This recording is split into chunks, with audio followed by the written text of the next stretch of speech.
Dios mío. Hola, buenas tardes, Dios lo bendiga. Mi nombre es Marcelo y estos videos, como digo, cada vez que los comienzo, los hago para expresar, manifestar una visión un poco diferente a la que realmente todo el tiempo nos brinda la iglesia. Yo tengo este pensar y entonces a través de estos videos los expreso, lo pongo en público para manifestar de una manera mis pensamientos. Y estaba con un tema que se llama la higuera. La primera higuera que encontramos, lo primero que encontramos,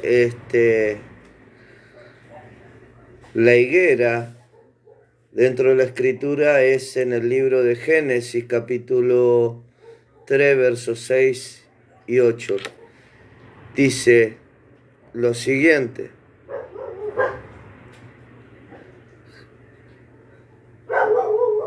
Génesis capítulo 3, versos 6 y al 8 dice traducción en lenguaje actual.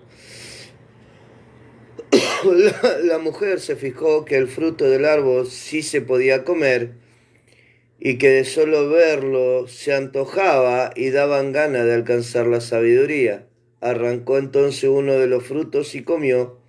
Luego le dio a su esposo, que estaba allí con ella, y también él comió. En ese mismo instante se dieron cuenta de lo que habían hecho y de que estaban desnudos. Entonces tomaron una hoja de higuera y las cosieron para cubrirse con ella. Con el viento de la tarde, el hombre y su esposa oyeron que Dios iba y venía por el jardín, así que corrieron a esconderse de él entre los árboles. Cuando arranqué este pensamiento, hará casi 15, 20 días, por ahí un poco más,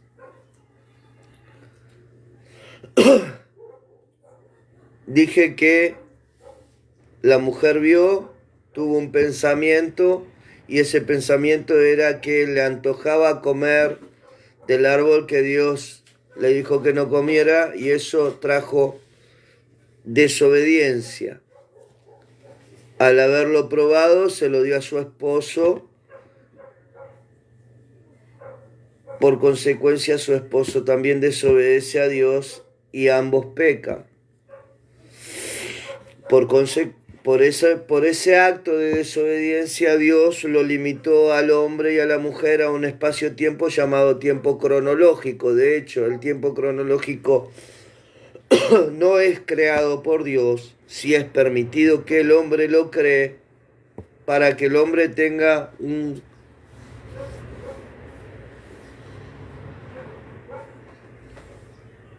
sistema de tiempo medido para que el hombre pueda no estar perdido en el tiempo. Del Génesis 3, 6, 8 nos fuimos a Nabucodonosor, y en Nabucodonosor encontramos que Dios, por su soberbia y su altivez, lo manda a vivir con las bestias. Creo que un martes, un miércoles armamos un paralelismo en donde encontramos que la consecuencia de que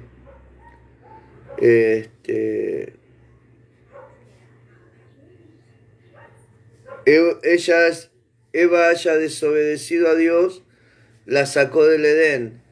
La altivez de Nabucodonosor lo mandó a vivir con la bestia, y entre un paralelismo de con qué lo vistió Dios al hombre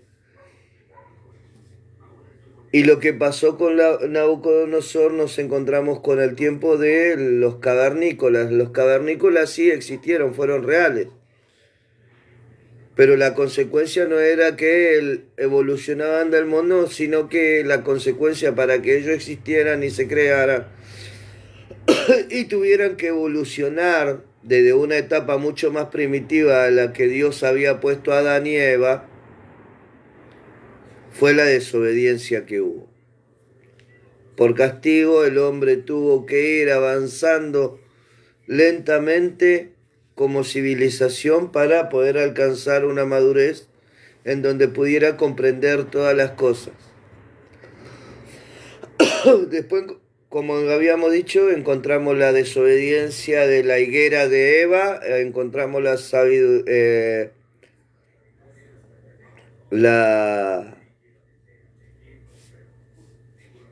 altivez de Nabucodonosor, la higuera de la altivez de Nabucodonosor, y ahora vamos a ver otra higuera diferente, porque estas higueras que vimos, la higuera de Eva fue la desobediencia, la higuera de Nabucodonosor fue la altivez. La higuera que vamos a ver ahora es diferente porque no es la higuera del personaje bíblico que vamos a hablar,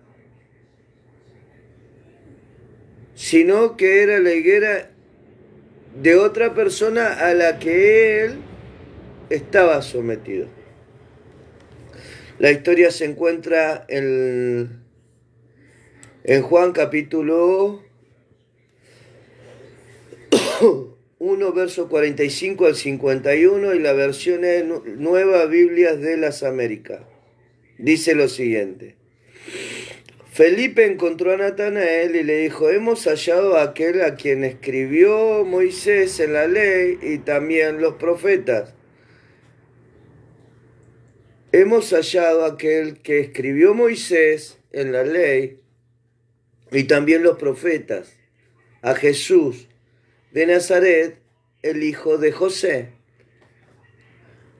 Esta palabra nos lleva a correlato a la que dijo en Hechos de los Apóstoles en el pórtico de Salomón Pedro, que era necesitado que Jesús fuera retenido en el cielo hasta los tiempos de la restauración de todas las cosas que había sido profetizada anteriormente por Moisés y por los profetas. Entonces, dice, y los profetas, a Jesús de Nazaret, el hijo de José. Y Natanael le dijo: ¿puede algo bueno salir de Nazaret? A lo que le contesta Felipe, le dice: ven y ve, le dijo Felipe. Entonces fueron hacia donde estaba Jesús. Y Jesús vio venir a Natanael y dijo de él: ahí tienen a un verdadero israelita en quien no hay engaño. Natanael le preguntó: ¿cómo es que me conoces? Jesús le respondió: antes de que Felipe te llamara, cuando estabas debajo de la higuera, te vi. Y le dice Natanael: Rabí, tú eres el Hijo de Dios, tú eres el Rey de Israel. Respondió Natanael. Jesús le contestó: porque te dije que te vi debajo de la higuera, ¿crees? Cosas mayores que esta verás. También le dijo: en verdad los digo que verán el cielo abierto y a los ángeles del cielo subiendo y bajando sobre el Hijo del Hombre.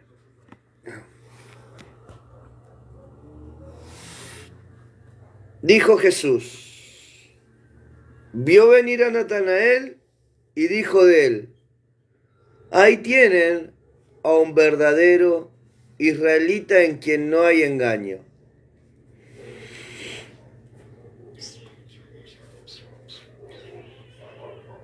Un verso anterior, Natanael expone ante Felipe lo que había en su corazón. Lo que había en su corazón era religiosidad, porque los religiosos creían que no podía salir nada bueno de Nazaret. Entonces, Cuando Jesús le habla y le dice que no había engaño en él, era porque Jesús no solamente lo vio debajo de la higuera, sino que escuchó los pensamientos del corazón de Natanael. Entonces Natanael le preguntó, ¿cómo es que me conoces? Jesús le respondió, antes de que Felipe te llamara, cuando estabas debajo de la higuera, te vi. El ver también desarrolla una visión. Yo puedo tener visiones de algunas personas que es conocido y a través de esas visiones conocer o tener un discernimiento de cuál puede ser sus pensamientos. A través del Espíritu de Dios eso se llama discernimiento del Espíritu. A través del Espíritu Santo de Dios uno puede tener una noción de lo que puede ser la tribulación de una persona o la complejidad de sus creencias religiosas. Jesús dijo que él lo vio debajo de la higuera. Natanael estaba bajo la cobertura de la idea de los israelitas de ese momento. La idea de los israelitas de ese momento era que nada bueno podía salir de Nazaret. La idea de los israelitas de ese momento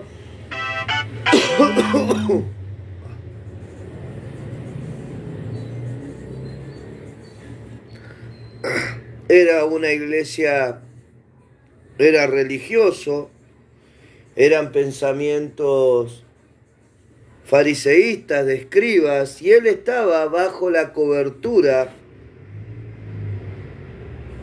de ese pensamiento. Él estaba bajo la cobertura religiosa de esa doctrina, de ese mover de ese tiempo. Y hoy encontramos dentro de la iglesia del Señor diferentes tipos de higueras atadas a tradiciones y culturas de la iglesia que evita que Dios pueda entrar y obrar con libertad dentro de la iglesia.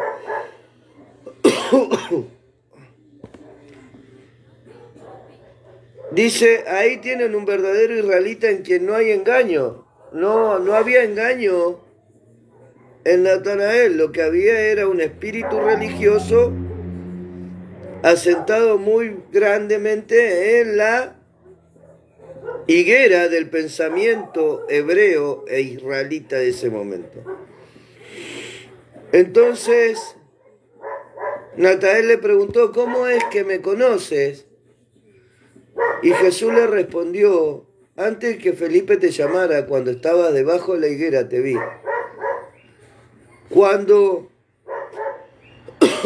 Jesús le dice a Natanael que antes de que Felipe lo viera, lo encontrara y lo llamara, él ya lo había visto debajo de la higuera.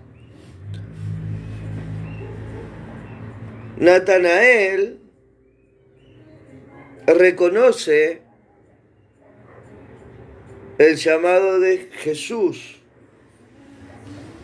Primeramente, para poder reconocer el llamado de Jesús en nuestra vida, digamos, en la iglesia, tenemos que reconocer que estamos bajo una higuera equivocada. La higuera de Jesús no era una higuera, sino que tenía el comportamiento de la vid. Era un árbol que se ramificaba en otros. Sin embargo, el pensamiento de la higuera no permite la ramificación como la vid. Acá estamos viendo el pensamiento de la higuera. Ahora después vamos a ver un par de versículos más adelante y vamos a ver cuál era la característica de los israelitas de ese tiempo y nos vamos a encontrar con un parecido muy grande a la iglesia de este tiempo.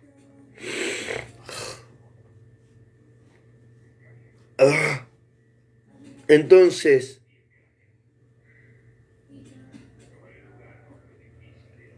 Natanael estaba cubierto o estaba bajo la sombra de la higuera del pensamiento doctrinario de ese momento de los israelitas. Y hoy en la actualidad nos encontramos con ese mismo mover espiritual. Yo me ha tocado ver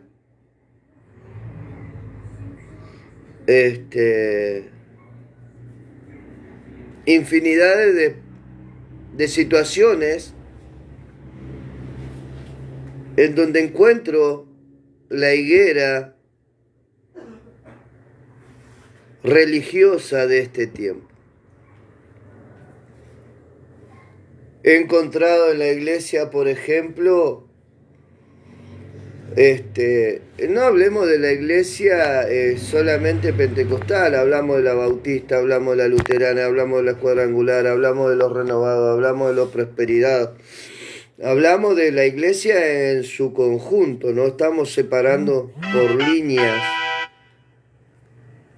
no estamos separando por matices, sino que estamos hablando de la iglesia en general. Y hoy encontramos ese pensamiento de la higuera religiosa de escribas y fariseos dentro de la iglesia. En muchos momentos vemos el espíritu religioso de la iglesia de este tiempo operando como la higuera de los conceptos israelitas de ese momento. Vamos a buscar unos textos bíblicos en donde nos van a hablar cuál era la característica de los fariseos de ese momento para que nosotros podamos encontrar la característica de los religiosos higuera de este tiempo. Mateo 23 dice lo siguiente.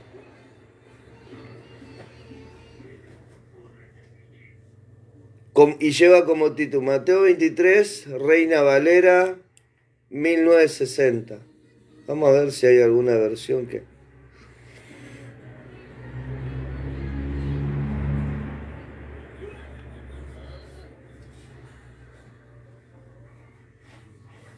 acá.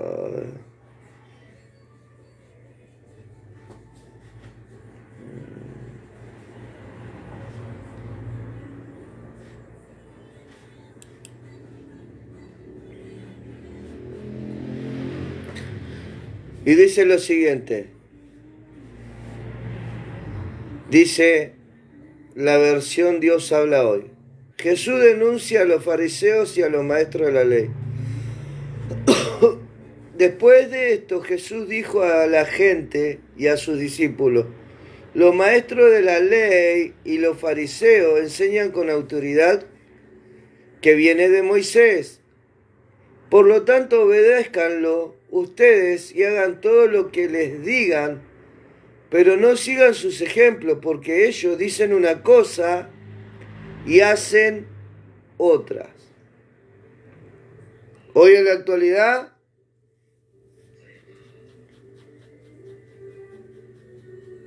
escuchamos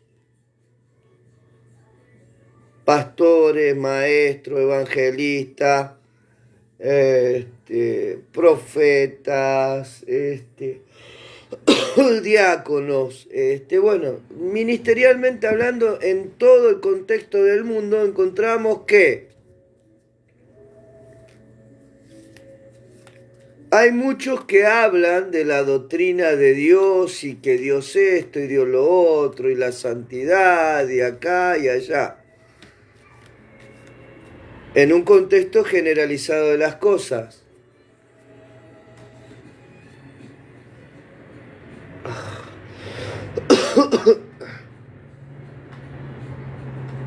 Y dice, después de esto Jesús dijo a la gente y a sus discípulos, los maestros de la ley, o sea, los pastores, evangelistas, profetas y demás, hablando de una manera generalizada, enseñan con la autoridad que viene de Moisés. O sea, enseñan con autoridad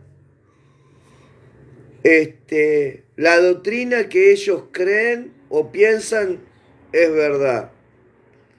Y dice, por lo tanto obedézcanlos ustedes y hagan todo lo que les digan. Pero no sigan sus ejemplos porque ellos dicen una cosa y hacen otra.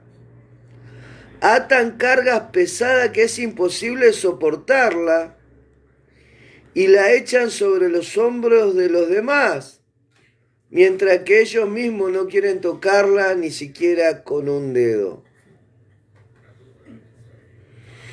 Por ejemplo, yo he escuchado he ido a un supermercado y he ido a comprar y sin dar datos. Me he cruzado con un pastor que yo sabía que era pastor que iba caminando con su esposa. Y otro pastor lo había llamado por su línea de teléfono y estaba tratando de contactarse con él. Y a medida que ellos iban caminando, yo estaba comprando, no estaba para prestar atención a lo que estaban hablando, pero sin querer lo escuché.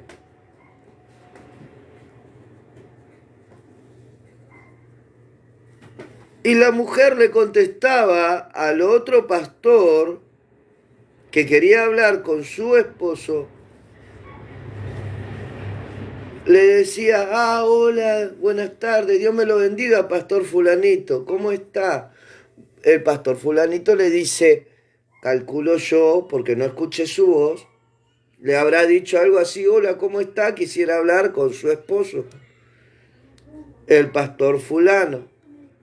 Y entonces esta hermana le dice al pastor fulano que estaba hablando con él, con ella, le dice, ay, sépame disculparme, pastor, pero en este momento él no se encuentra en casa.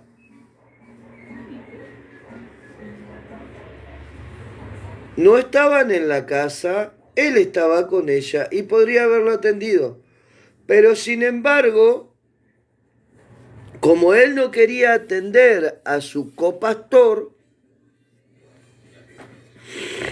la mandó a la mujer mentir por él. Dice, después de esto Jesús le dijo a la gente y a sus discípulos, los maestros de la ley, la palabra y los fariseos, la escritura enseñan con autoridad que viene de Moisés. Por lo tanto, obedézcanlos ustedes y hagan todo lo que les digan. Pero no sigan sus ejemplos, porque ellos dicen una cosa y hacen otra. Los pastores en la iglesia, pastores, profetas, evangelistas, apóstoles y demás, dicen, no mentirás, pero ellos mienten. No cometerás adulterio. No podés engañar a tu esposa o a tu esposo, pero ellos cometen adulterio y engañan a sus esposas y a su esposo.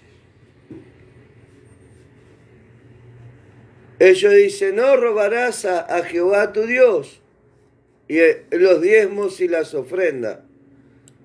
Pero sin embargo,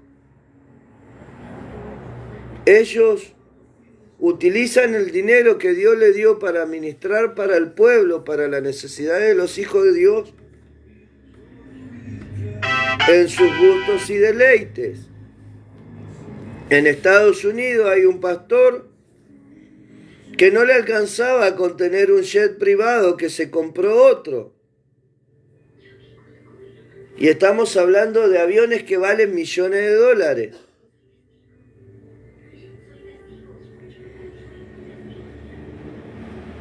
En vez de gastar el dinero en el pueblo de Dios, ellos gastan el dinero en su opulencia. Hay muchos pastores que en su pueblo tienen necesidad. Estoy hablando de los que hablan de la prosperidad. Muchos pastores que son prosperados en sobreabundancia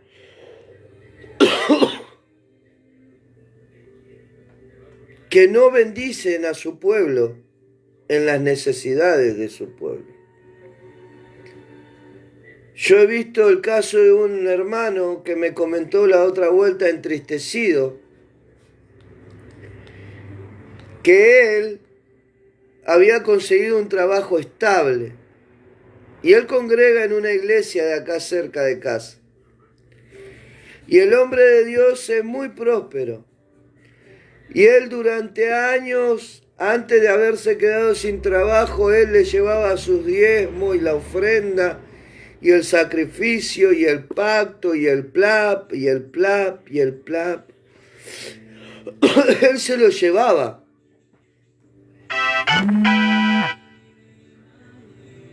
A su pastor. Y en un momento dado él necesita la ayuda de su pastor y va y le dice: pastor, mire, yo durante tanto tiempo estuve sin trabajo, lo que ha llevado a que yo no tenga dinero en este tiempo. Gracias, Luquita, Dios te bendiga, gracias por saludarme, papá, Dios te bendiga. Un abrazo, hijo, Dios te me bendiga mucho. Saluda a tus papis. Entonces va su pastor y le dice: pastor, mira, conseguí un trabajo en blanco, pero yo necesito que usted me ayude a afrontar los gastos para que yo pueda trabajar en viático, comida. Y el día que yo cobre mi primer sueldo, se lo reintegro. Él, supongamos que congregó en esa iglesia 5 años y en esos 5 años le dio los diezmos y las ofrendas y pactos a este pastor. Y después le fue y le pidió la ayuda para aguantarse un mes en ese trabajo que él había conseguido. Y necesitaba, económicamente hablando, que el pastor de los fondos, no suyos, de los fondos de las iglesias, porque ese es el dinero de los santos que habla Pablo. Dice que él fue a buscar las ofrendas en diferentes lados y él dice para provisión de los santos. Después la palabra de Dios habla y dice que el pueblo traía sus diezmos y sus ofrendas y su dinero a los pies de los apóstoles, y los apóstoles lo repartían según la necesidad del pueblo, y a ninguno de ellos le hacía falta de ningún bien. Entonces el concepto que hoy tiene la Iglesia Apostólica de este tiempo, de qué hacer con el heraldo, los ingresos de la iglesia que traen los hermanos hacia el altar de Dios, ese capital no es para uso personal, ni para comprar aviones, ni para comprarse autos de lujo, ni como para vivir como rey, sino que es para ministrar y dar soluciones a los hijos de Dios. Alguna vez yo he perdido a una de mis hijas hace poco tiempo, en enero, y la tuve que enterrar con un cajón casi de machimbre, con una tapa de melamina, un cartón finísimo que es similar al corrugado. Y por unos trámites judiciales sacaron ese cajón, la llevaron a ella a la morgue judicial y en ese momento se me abrió la oportunidad para cambiarle el cajoncito y darle algo más digno, como todo padre quisiera.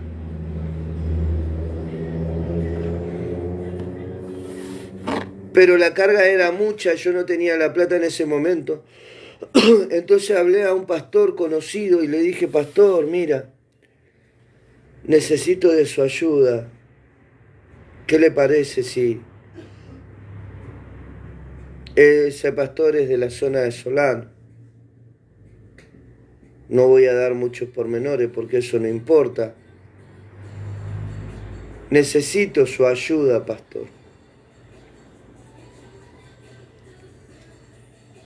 Y el pastor me dice, sentada delante de mi esposa, nos trata de dar una explicación y me dice: y si su hija resucitaría, le pondríamos en un cajón de oro, si haría alguna diferencia con lo que pasó y bla, bla, bla, y bla, bla, bla, y que su congregación tenía muchos gastos, y que esto y lo otro, y después se fue, dejando una promesa, una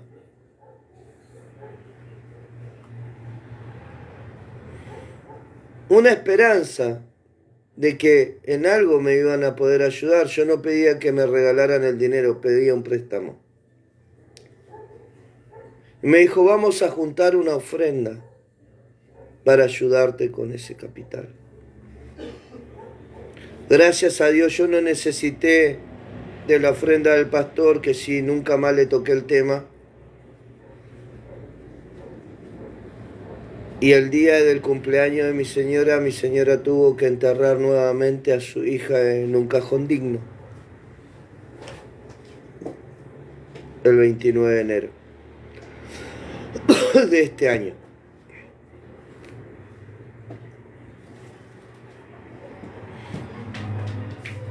Entonces me encuentro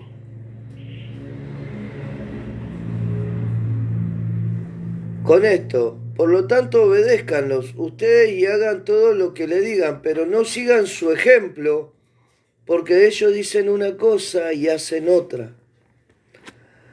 Atan carga tan pesada que es imposible soportarla. La carga de nosotros no es tan pesada porque en aquel momento la carga era mucho más. En este tiempo es oración, algunos días de ayuno. Es muy diferente la iglesia de este momento a la de ese momento.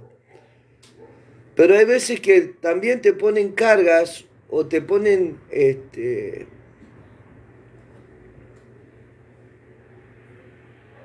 en situaciones que hay veces que se hace difícil, pero si vos, por ejemplo, vamos a algo muy básico. Hay pastores que te mandan a orar y ayunar y ellos no oran ni ayunan. Hay pastores que te dicen: tenés que dar al pobre para que Dios te dé a vos, y ellos no le dan a nadie. Estaba hablando con anterioridad un caso de un hombre, un varón de Estados Unidos, que por falta de un avión se compró 2 aviones. Un avión ya lo tenía y compró otro avión más. Y el dinero no es de ellos, el dinero es de la iglesia. Y el dinero que es de la iglesia es para la necesidad de los santos. También hay otro tipo de pastores o ministros, vamos a ponerle ministros, porque para que no se sienta mal nadie, o hay una serie de ministros que de repente, en un momento de sus prédicas, te muestran cómo ellos han sido bendecidos por Dios, y en otro momento de su prédica te cuentan cómo tienen que juntar centavo a centavo para comprar o hacer algo para la obra de Dios. En un momento ellos mueven fortuna y en otro momento cuentan centavos, según como le vaya acomodando la necesidad de su discurso. Por ejemplo,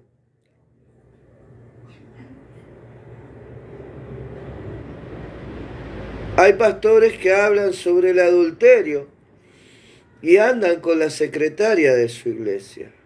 Hay pastores que hablan sobre la fornicación y han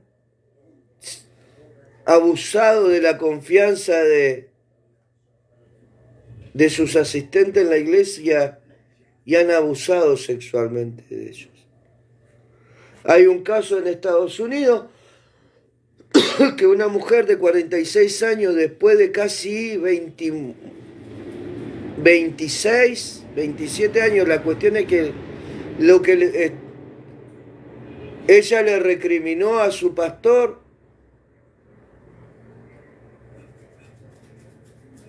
algo que pasó a los 16 años, lo pudo enfrentar y contarlo adelante de la congregación a los 46. Y adelante de la congregación contó cómo a los 16 años quien tenía que cuidar de la vida espiritual de ella abusó sexualmente en el piso de su oficina a ella. Después eso se desató en un escándalo y demás. Hay otro tipo de pastores que condenan a la homosexualidad y son homosexuales. Y ministran las cosas santas de Dios. Han perdido el temor, han perdido el respeto. Se abusan de la misericordia de Dios. No los tomen como ejemplos, porque ellos dicen que hagan algo que ellos no hacen. Y ellos hacen otra cosa.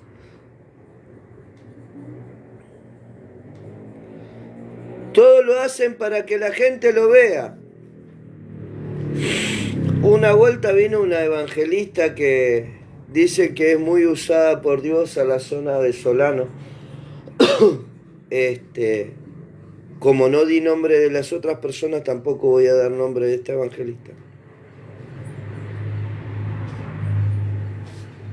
Pero vi como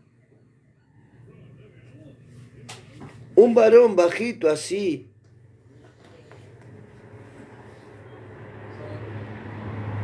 se pavoneaba caminando entre los hermanos como si fuera gran cosa, porque había 4 o 5 que lo seguían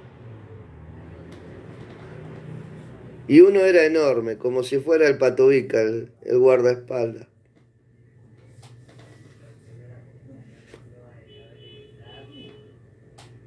Hay otros que oran en sobreabundancia, sueltan palabras elocuentes.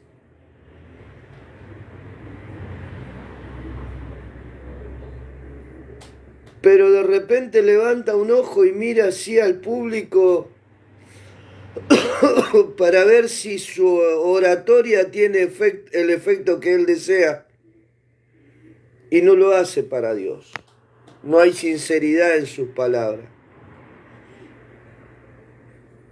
Lo hacen para que los hombres vean cuán elocuente y cuán poderosa es su oratoria delante de los hermanos.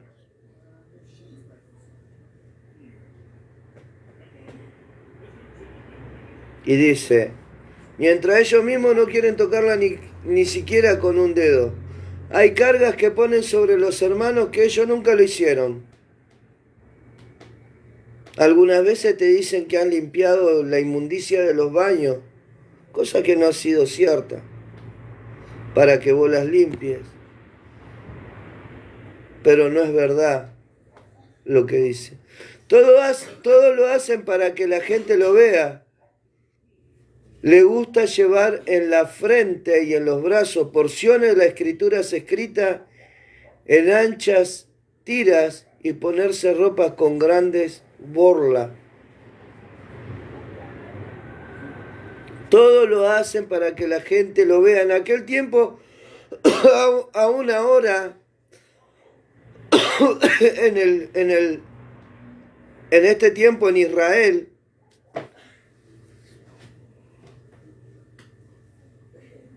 cuando van a la oración llevan atada una cinta donde hay textos bíblicos y no se ponen sobre su frente una cajita donde tienen guardados sus textos de la Torá, o se ponen ropas con grandes flecos, porque antes en la antigüedad, no sé si ahora, según el fleco de tu manto, era,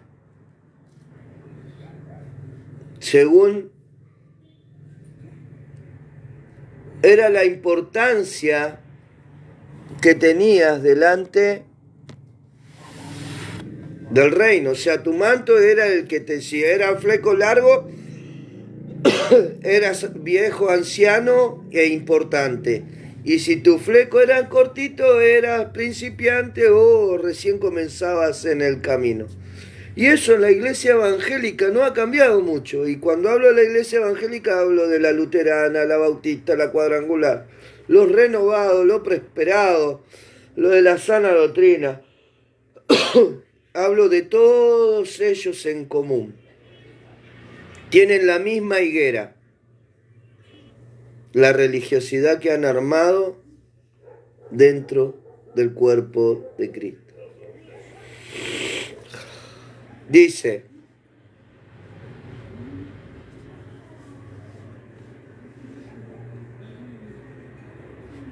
quieren tener los mejores lugares en la comida y en los asientos de honor en la sinagoga, y desean que la gente los salude con todo respeto en la calle y que los llamen maestro. Yo creo en que el hombre tiene que respetar a las autoridades que fueron puestas por Dios, pero hay personas, ministros, que hacen alarde de la función que le han puesto en su iglesia, en su ministerio, en su red apostólica y demás. Y le gustan que lo llamen maestro.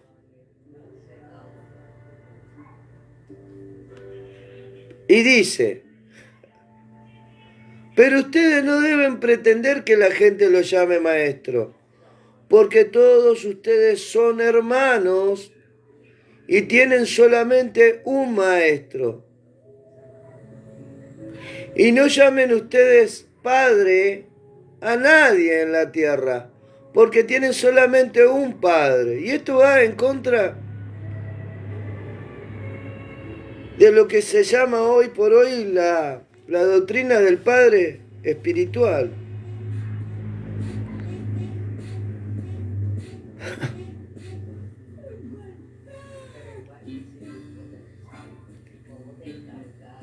No quiero ser malo, no quiero ser duro, no quiero ser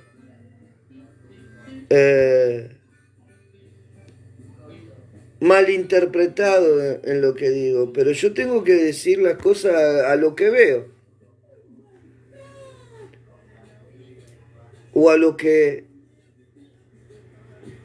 puedo llegar a interpretar de lo que la Escritura me habla. Dice, pero ustedes no deben pretender que la gente los llame maestro. Ustedes no deben pretender que la gente los llame maestro. Ustedes tienen que llamarse hermanos, dice. Y el llamarse maestro no quiere decir que sea malo, sino que es el rango de humildad que tiene un ministro de Dios. La palabra de Dios dice que Dios a los soberbios lo mira de lejos y se la arrima a los humildes. A los soberbios los mira de lejos y se acerca a los humildes. Es el tema de la humildad.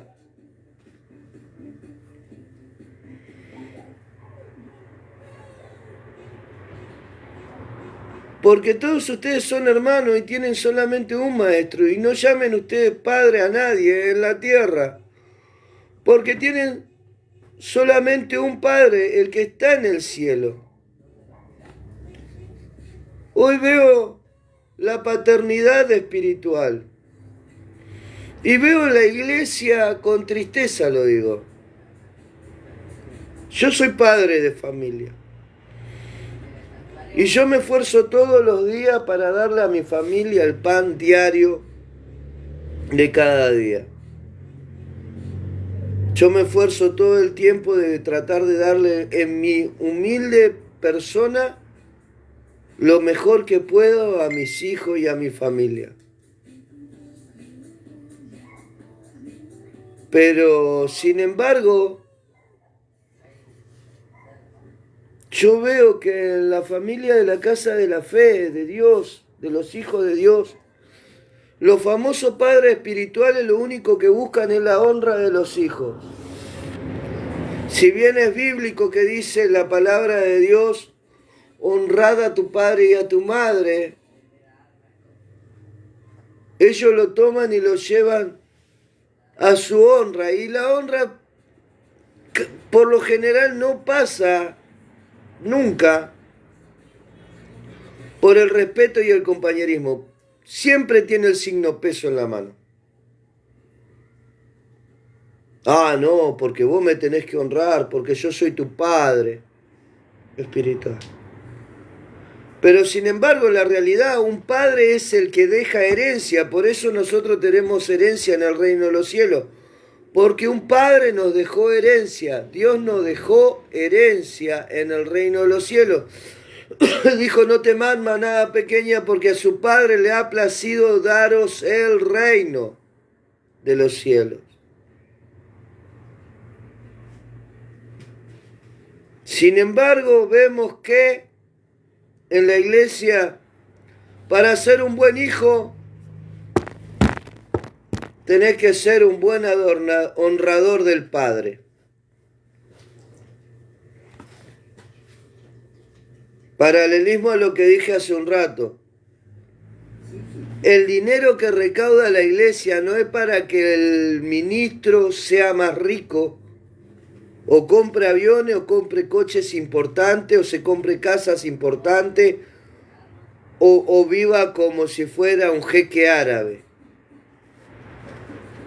El dinero que va al fondo de la iglesia le pertenece a los santos, como dice el apóstol Pablo. Y los apóstoles de verdad, no los que se chupan toda la plata, le chupan la sangre a su pueblo. Viven como reyes y su pueblo lleno de necesidades.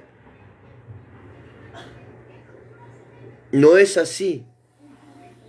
Cuando Pablo dice que él iba a buscar la recaudación de las ofrendas para los santos, Era para cumplir la palabra de Dios que dice que él le traían todas las cosas a los pies de los apóstoles, y los apóstoles lo ministraban según la necesidad del pueblo, y a ninguno de ellos del pueblo le hacía falta de ningún bien. ¿Por qué? Porque como el ministro era buen administrador de las cosas de Dios, Dios no solamente bendecía al ministro, sino que bendecía a su pueblo. ¿Por qué? Porque le traían los recursos al apóstol que Dios había enviado. El apóstol oraba y bendecía, y las riquezas que le traían a los pies de los apóstoles llevaban la bendición y se multiplicaba como los panes y los peces de que Jesús hizo el milagro. Hoy no suceden esas cosas dentro de la iglesia, porque si el ministro orara por los recursos que le traen a los pies de él, y Dios lo multiplicara como los panes y los peces dentro de la mano del ministro, el ministro sería súper archimillonario, mientras el pueblo de Dios sigue pasando necesidad. Hay muchos textos bíblicos en donde Jesús le mostró cuál era su voluntad con respecto a los recursos de la iglesia. En una de ellas le siguieron una multitud, y los discípulos de Jesús le dijeron: Señor, ya se está haciendo tarde, la gente tiene hambre. Padre, Hijo, amado Señor, despídelos para que vayan a buscar alimentos y puedan saciarse de alimentos, y que después vengan, porque no alcanzaría X denarios, no me acuerdo la cantidad que dijo, X denarios, para comprar panes, para dar de comer a semejante multitud. Entonces Jesús agarró y le dijo: denle de comer a ustedes. Y le preguntó: ¿qué es lo que tienen? Y vino un chiquito, jovencito, y le dice: Padre, Señor, Rabí, Maestro, yo tengo 2 panes, yo tengo 5 peces, tengo 5 panes y 2 peces. Entonces Jesús le dijo: vayan y hagan que se acomoden de la siguiente manera, de la siguiente forma, que ellos se sienten de la siguiente manera. Entonces fueron y ordenaron a la gente como Jesús había mandado que se ordenen. Y según la palabra de Dios dice que comieron todo hasta saciaros. Comieron todos hasta saciaros, y sobró 12 canastas. Esa es la primera de las veces en donde Dios le muestra, o Jesús le muestra, qué había que hacer con los recursos de la iglesia. La segunda es en otra historia semejante, porque fueron 2 la historia de la multiplicación de los panes y los peces. Pero en otra había un perfume, y acá es directamente económico.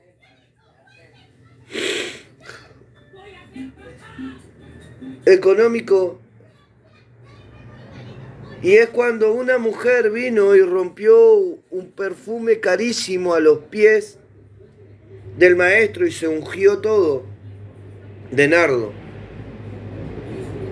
Entonces uno de sus discípulos le dice, qué despropósito con ese perfume, lo podríamos haber vendido, el que lo dijo fue Judas, lo podríamos haber vendido y darle mejor uso a ese dinero y dárselo a los pobres.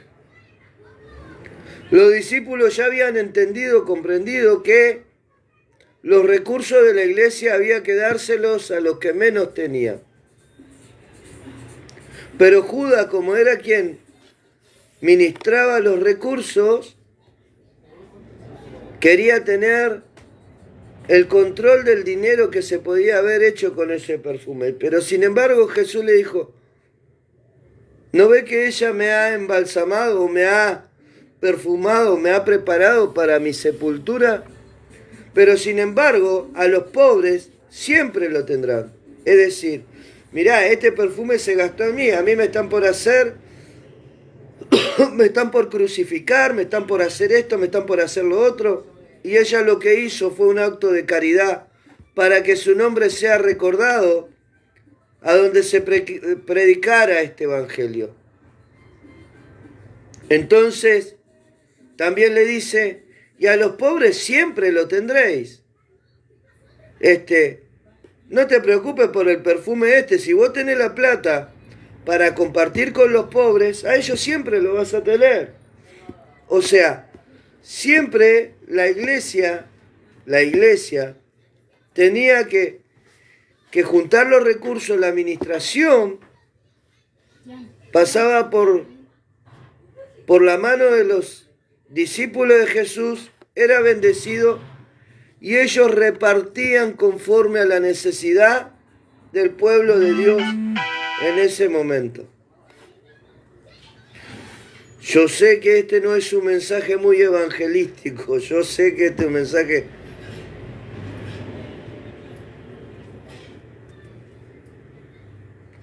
que si hay gente que antes no me quería, ahora me va a querer menos. Ahora vamos a ir a Marcos 11. En este pasaje bíblico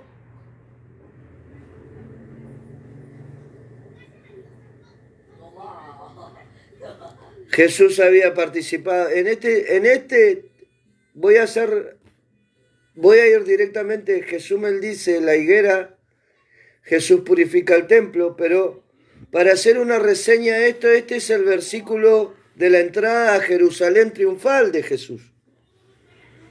Acá Jesús entra arriba del pollino, hay una profecía, él le dice a los discípulos, y así, hay un burrito que nadie lo ha montado, tráemelo para que yo me suba a él. Y eso era todo para que se cumpliera una profecía de Isaías.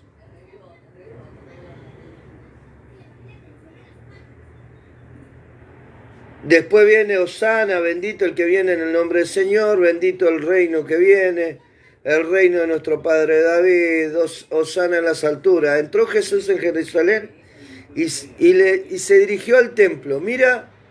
Miró por todas partes y luego se fue a Betania con los 12 discípulos porque ya era tarde.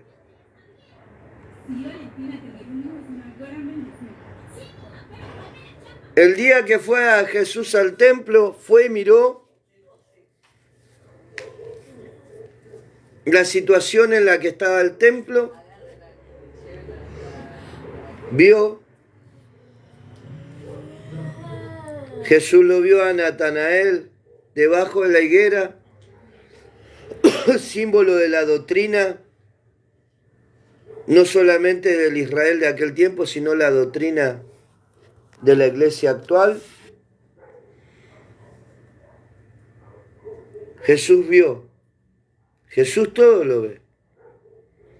Dice la palabra de Dios que de cada palabra ociosa que salga de nuestra boca,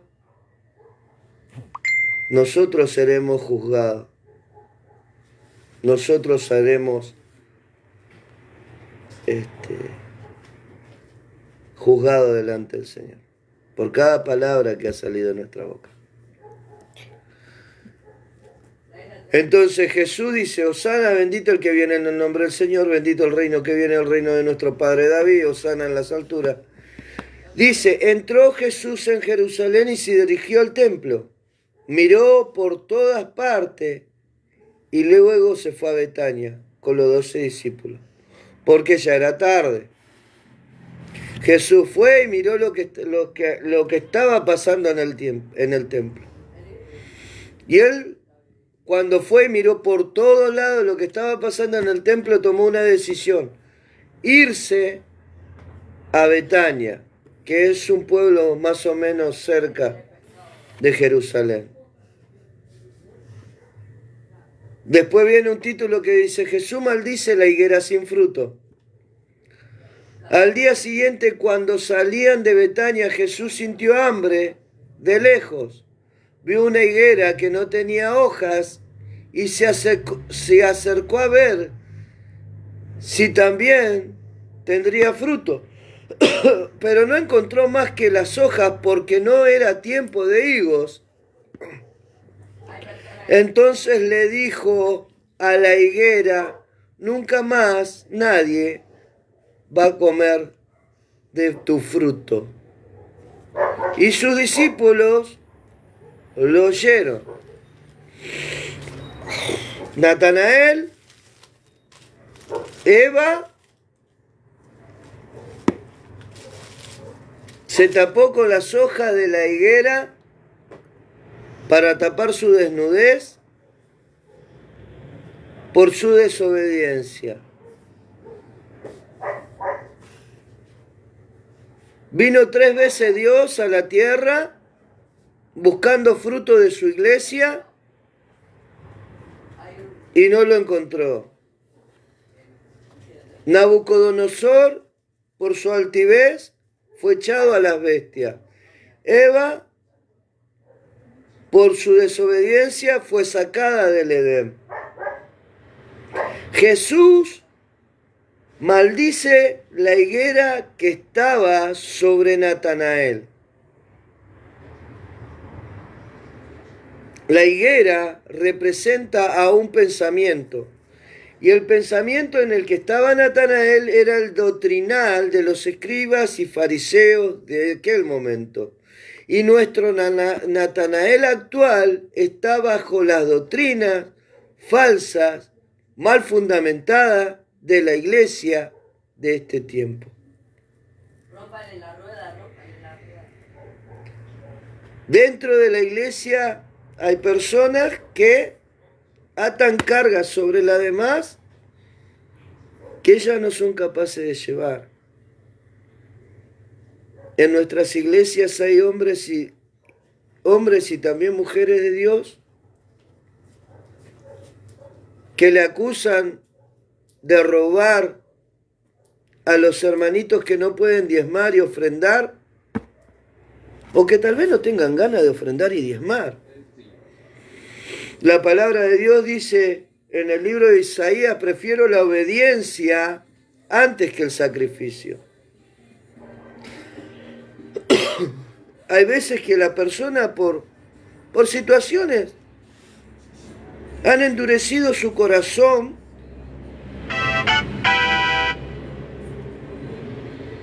y han decidido no diezmar más ni ofrendar más, porque vio que los recursos de su dinero fueron mal utilizados, o porque alguna vez, como el hermanito que me contó de que él había conseguido un trabajo y de que él había diezmado durante X tiempo a un pastor X, y que cuando consiguió ese trabajo le fue y le dijo al pastor, pastor, necesito ayuda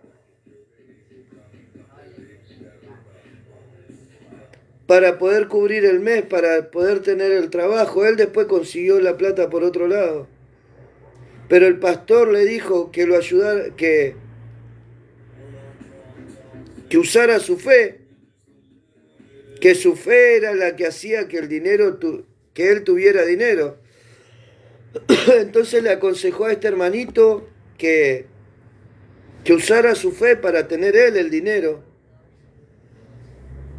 O como el pastor este que me dijo que me iba a ayudar juntando una ofrenda para el cajón de mi hija y nunca lo hizo. Nunca le pedí porque Dios en ese momento que me trajeron a mi hija en un cajón nuevo en el cementerio, yo tenía el dinero que sí hice una transferencia bancaria y le pagué al de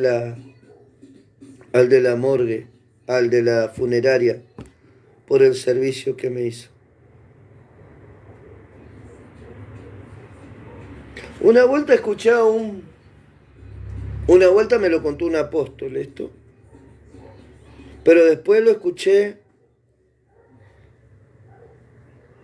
de la boca del que lo hizo. Una vuelta un apóstol amigo quería comprar una propiedad para hacerla de la iglesia.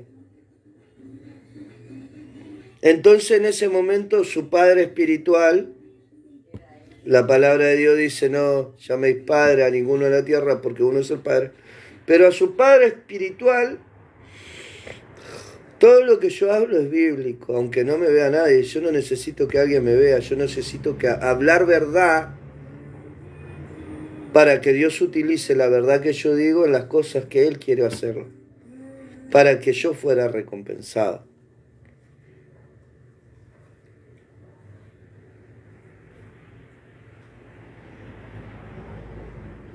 Yo creo que los muertos en Cristo resucitarán primero.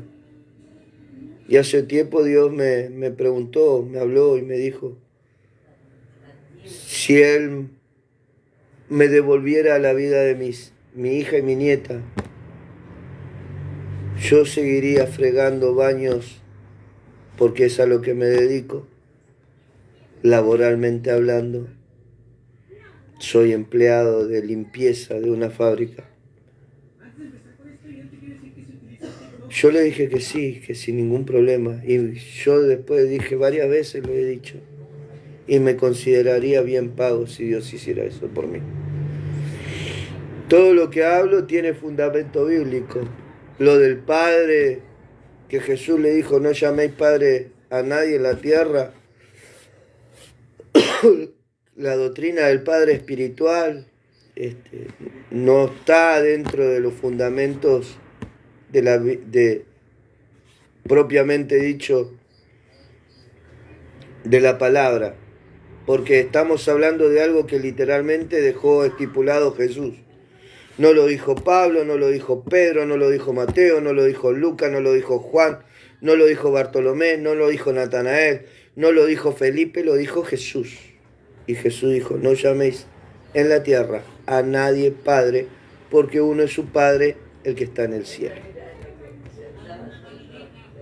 Siguiendo con el relato, y este varón le dice a su padre espiritual, le dice, Padre espiritual, ayúdame a comprar este terreno y yo te lo pago a vos.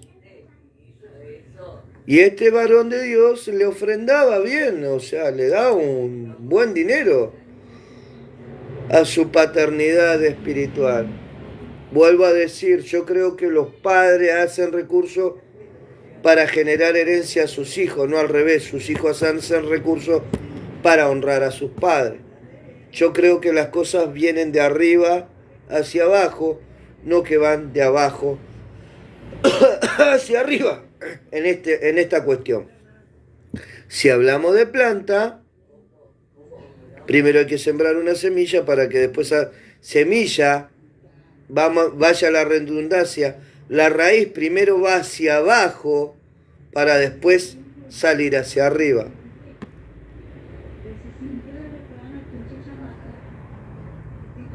Y este varón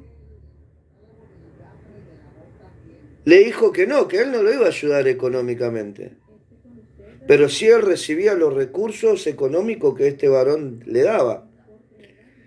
Que él le dijo que él le iba a enseñar a utilizar su fe.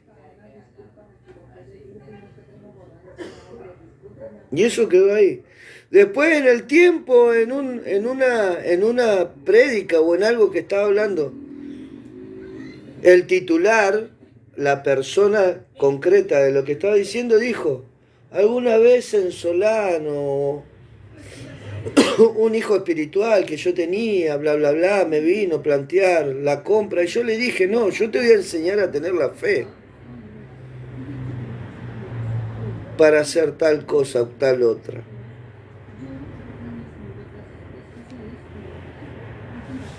Pero bueno, vos dame los diezmos y las ofrendas.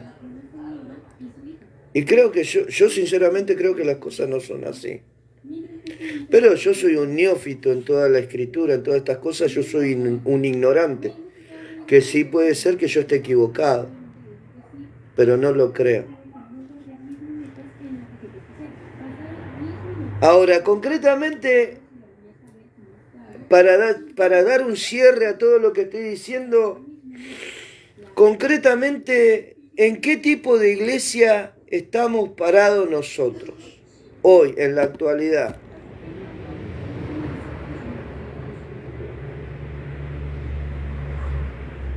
¿Qué tipo de iglesia es la que hoy en la actualidad está rigiendo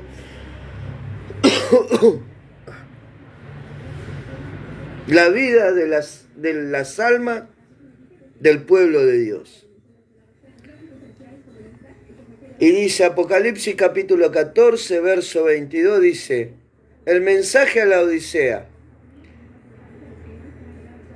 Dice lo siguiente, verso 14 al 22. Y escribe el ángel de la iglesia en la Odisea. He aquí el Amén, el testigo fiel y verdadero, el principio de la creación de Dios, dice esto. Yo conozco tus obras, que ni eres frío ni caliente.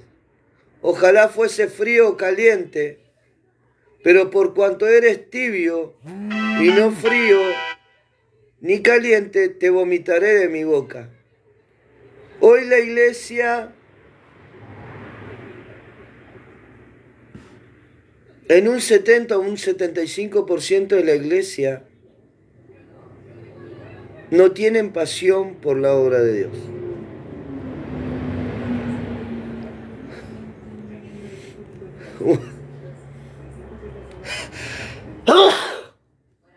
Un 75%, un 70, un 75% de la iglesia hoy mira a la iglesia como la oportunidad de ser una persona próspera, bendecida.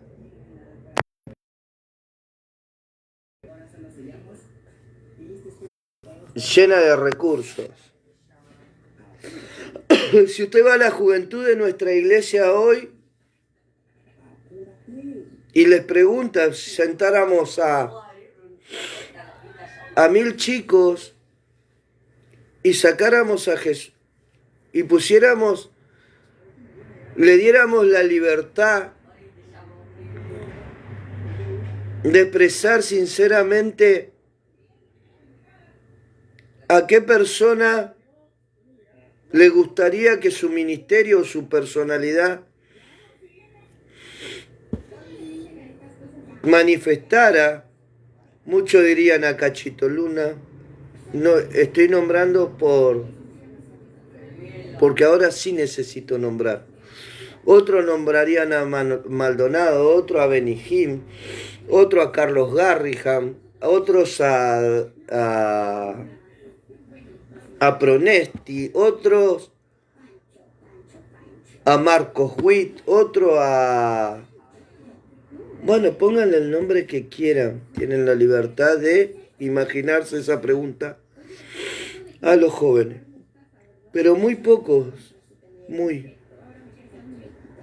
pocos de esos chicos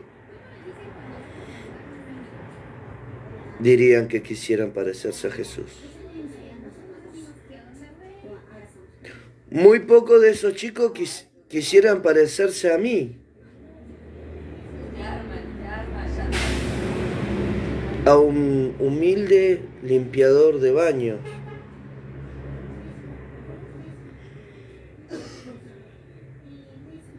¿Y pero por qué buscarían parecerse tanto a esas personas. No tanto por la característica física de esa persona, sino por la economía que hay en esas personas.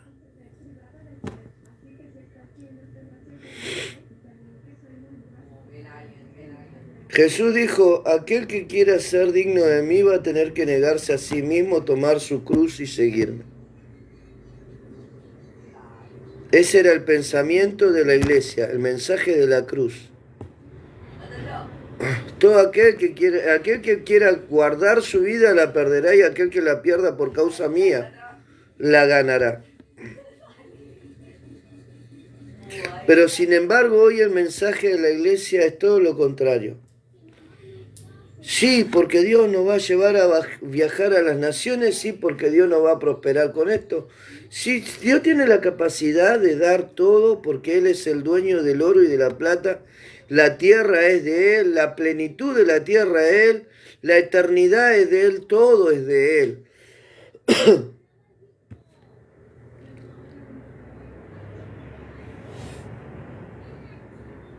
Pero le han desenfocado la cabeza a la gente.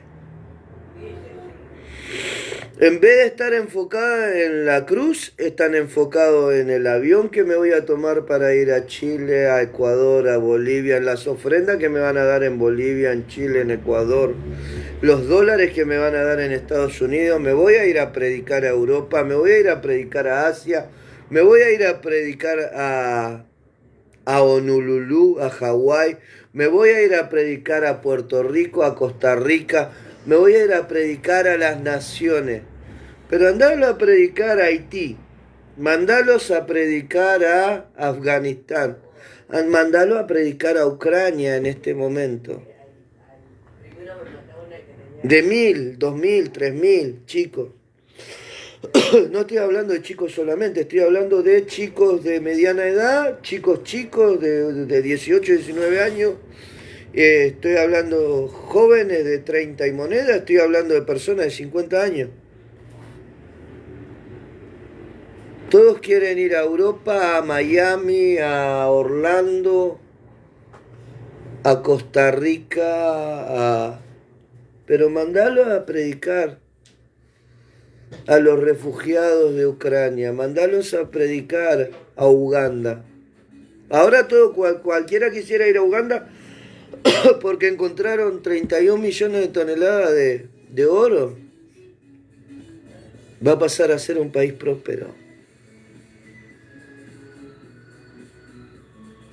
Mandalos a predicar a las calles.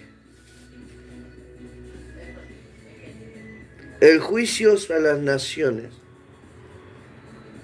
Va a venir el Señor sentado en un trono de gloria con sus santos ángeles alrededor de Él, y va a separar a los cabritos y a los corderos como un pastor separa a su rebaño. Y a los corderos, a las ovejas le va a decir, venid acá, bendita del Señor, porque ustedes heredarán el reino que ha sido fundado desde antes de la fundación del mundo para ustedes. Y dirán, ¿pero por qué, Señor? Y entonces Él le dirá, he tenido hambre, me diste de comer, he tenido frío y me abrigaste. He sido forastero y me acogiste. He estado enfermo y me sanaste. He estado en la cárcel y me visitaste. ¿Y cuándo hemos hecho esto, Señor? Cada vez que lo han hecho por uno de mis hermanos más pequeñitos, a mí me lo hicieron. La línea de pensamiento del reino de los cielos, de Dios y de Jesús y del Espíritu, de la iglesia, de la amada de la iglesia, sobre las cosas no han cambiado, siguen siendo el mismo.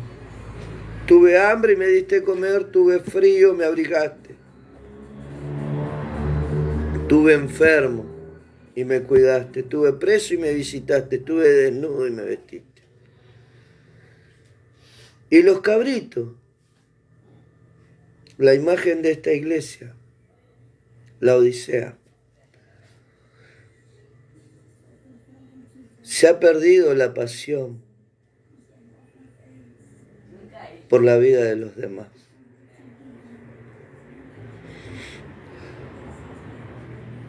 Se ha perdido la pasión por las almas. Yo conozco tus obras, que ni eres frío ni caliente.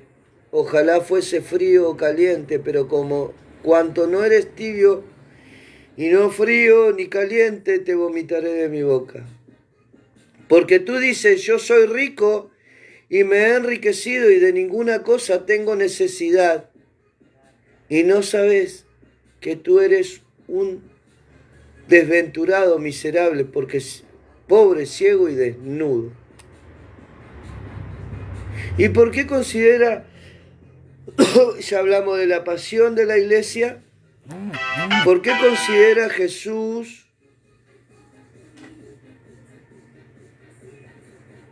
todo esto? Porque en el corazón de los hombres hoy está, yo soy ministro del Señor y soy un hombre próspero y vivo. Y ahí dice lo del asalariado.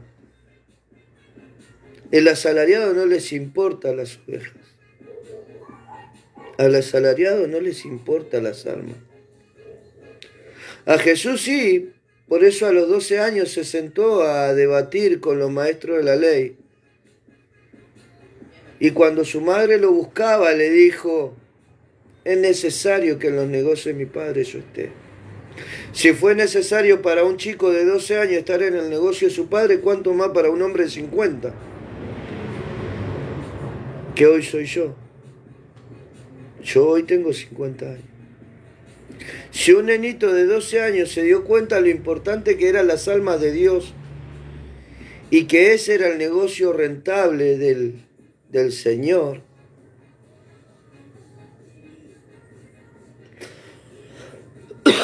¿cuánto más yo, un hombre de 50 años? Muchos ven como un tabú tener necesidad. Porque tú dices, yo soy rico y me he enriquecido y de ninguna cosa tengo necesidad. Y no sabes que tú eres un desventurado, miserable, pobre, ciego y desnudo.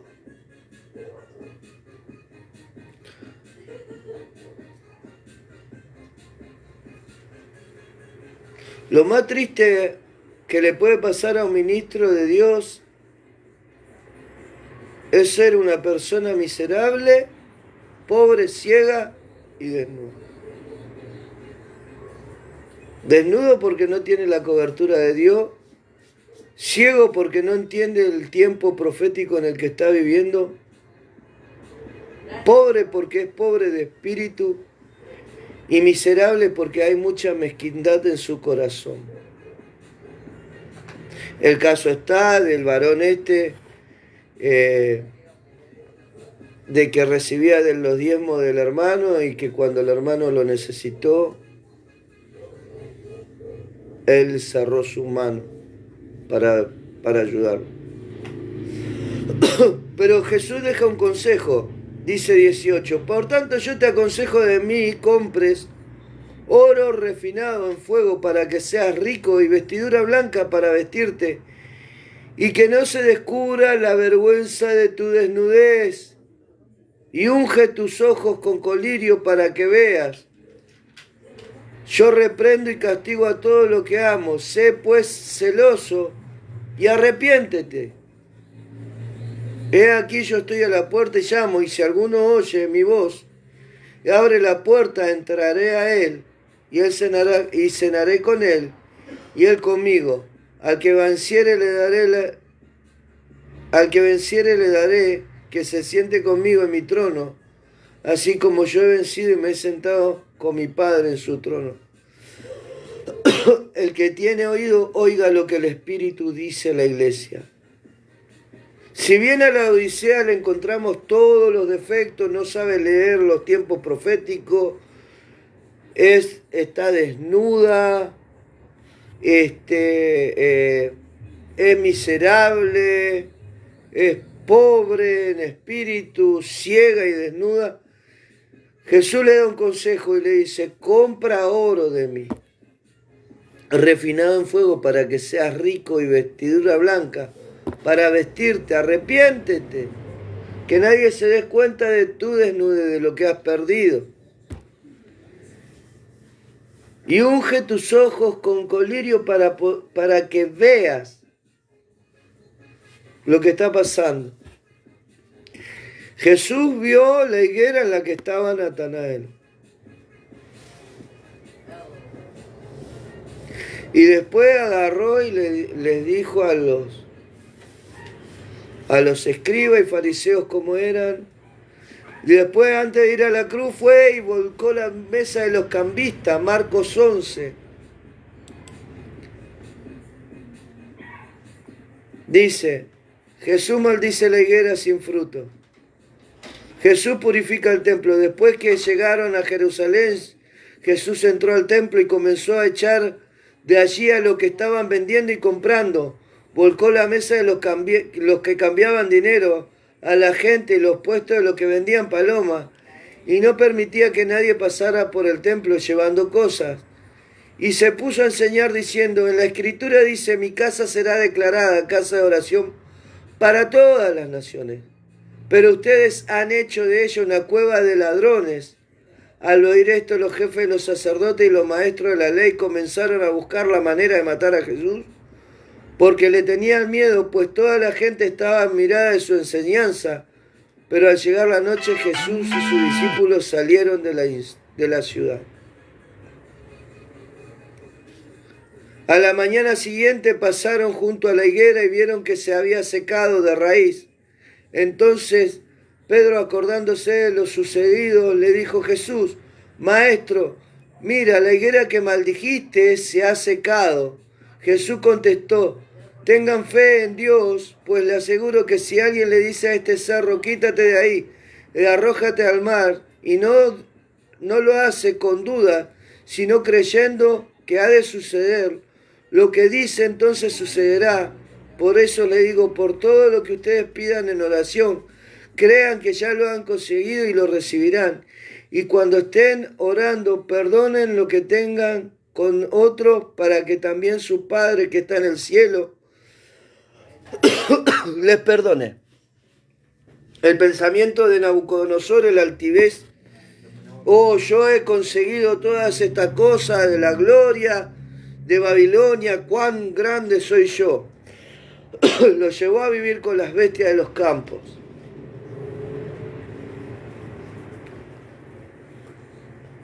Eva, en su desobediencia, la expulsaron del Edén. Nabucodonosor, por su altivez en su corazón, Dios lo mandó a vivir con la bestia. A Natanael no estaba bajo su propio pensamiento, su propia higuera, sino que estaba bajo la doctrina de los escribas y fariseos de ese momento.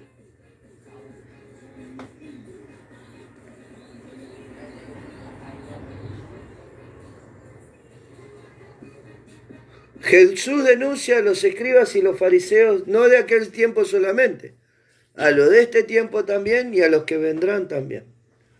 Apocalipsis nos explica cuál era el estado de la iglesia de la Odisea.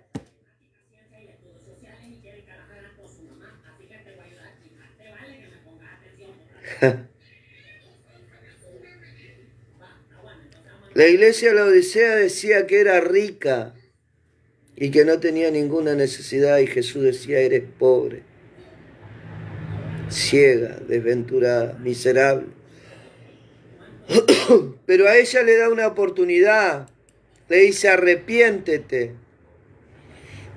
¿Y cómo se arrepentiría la iglesia? Hay una historia de un principal de la sinagoga, o del joven rico, según la quiera llamar. El joven rico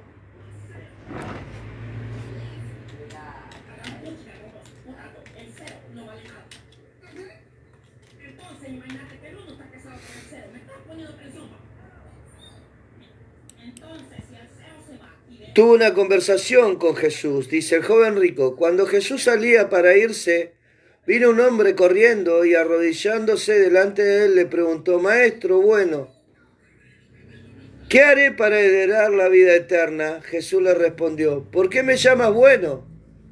Nadie es bueno sino solo uno, Dios.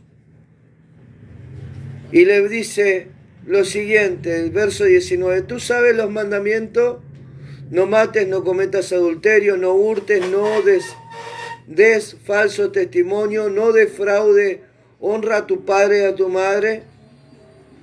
Y el joven rico le dice, Maestro, todo esto lo he guardado desde mi juventud.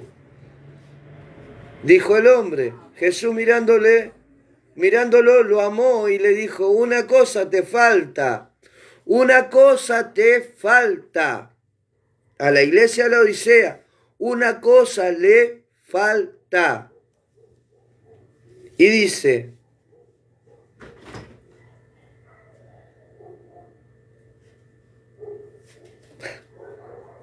una cosa te falta, ve y vende cuanto tienes y da a los pobres y tendrás tesoro en el cielo. Entonces vienes y me sigues. Pero él, afligido por esa palabra, se fue triste porque era dueño de muchos bienes.